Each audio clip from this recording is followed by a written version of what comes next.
There are two ways to update Outlook on your Mac, depending on how you installed it.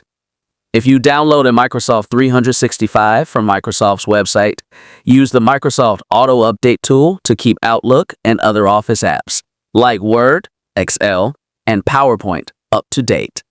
First, open the Outlook app on your Mac. From the top menu bar, click Help, then select Check for Updates. Wait while Microsoft AutoUpdate checks for the latest version of Outlook. If the update gets stuck, expand the update window to see what's causing the issue. In my case, Outlook is still open. Close Outlook completely from the top menu or right-click the Outlook icon in the dock and select Quit. Wait a few seconds or a few minutes, depending on your internet speed, while the update finishes installing. In my case, I also closed the Word app so both Office apps could update successfully.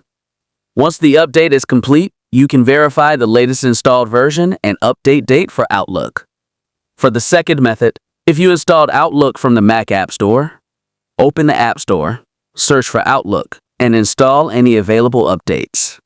If you're still having problems updating Outlook, reinstall Microsoft 365 using the latest installer from Microsoft. That's it. If you have any questions, leave a comment below.